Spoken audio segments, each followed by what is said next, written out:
Suasana berbeda ketika kita mampir ke kafe atau naik bus antar kota.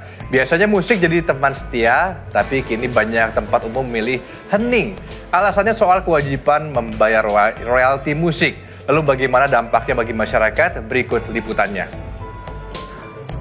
Musik bukan sekedar hiburan. Ia jadi bagian perjalanan, menemani langkah kaki di mal, obrolan santai di kafe, bahkan deru roda bus antar kota, antar provinsi. Alih-alih terdengar alunan gitar atau denting piano, kini justru banyak ruang publik yang hening. Di sebuah kafe di Depok, Jawa Barat misalnya, manajer mengaku kebingungan. Mereka tidak menolak untuk membayar royalti, tapi mekanisme pembayaran hingga sosialisasi dari pemerintah dianggap masih membingungkan. Selama ini sih di kafe kita belum ada pemberitahuan dari pihak LMKN-nya mampir ke tempat kita, itu belum ada. Jadi kita nggak tahu nih apakah kafe kita itu kena atau enggak, kita belum tahu. Saya sih sebenarnya nggak keberatan. Dari perhitungan LMKN itu sebenarnya masih sangat kecil per tahunnya sebenarnya kalau untuk sama perbandingan pendapatan sama kafenya. Itu aja sih. Kebingungan semacam ini membuat pelaku usaha ragu dan berharap pemerintah maupun lembaga manajemen kolektif nasional memberi panduan yang jelas agar niat mendukung musisi tak berubah jadi beban. Di kabin bus antar kota, antar provinsi misalnya, suasana perjalanan terasa berbeda. Tak ada lagi alunan musik yang dulu jadi penghibur penumpang di tengah macet jalanan, atau panjangnya rute antar kota. Kalau pakai musik itu kita kan suasana hati kita jadi enak, terus kita menikmati perjalanan itu lebih santai gitu. Jadi saya itu cari kesibukan, cari musik pelan-pelan pakai headset mungkin supaya saya bisa terhibur dalam perjalanan ini.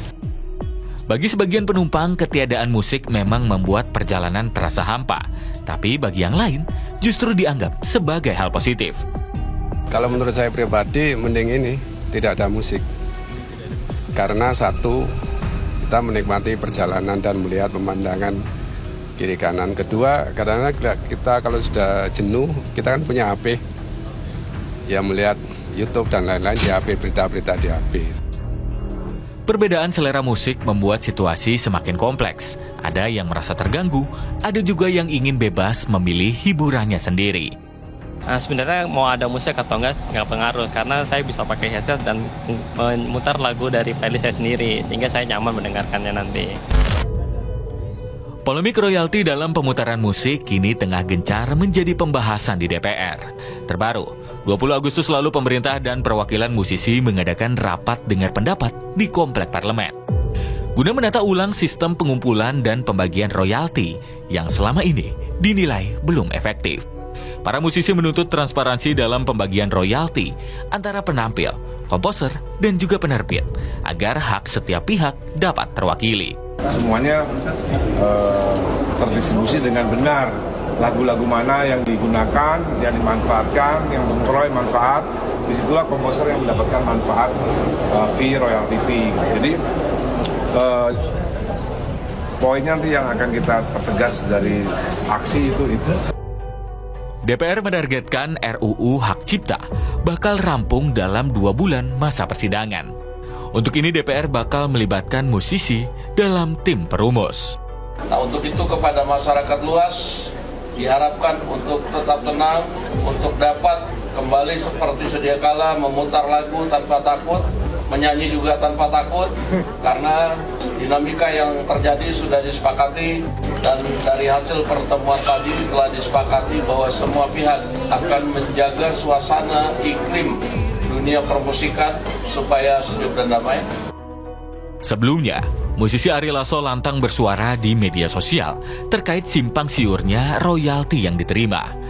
Belakangan diketahui terjadi miskomunikasi antara dirinya dan lembaga manajemen kolektif. Hal ini berujung pada Ari Lasso yang memilih membebaskan lagu-lagunya untuk diputar tanpa royalti.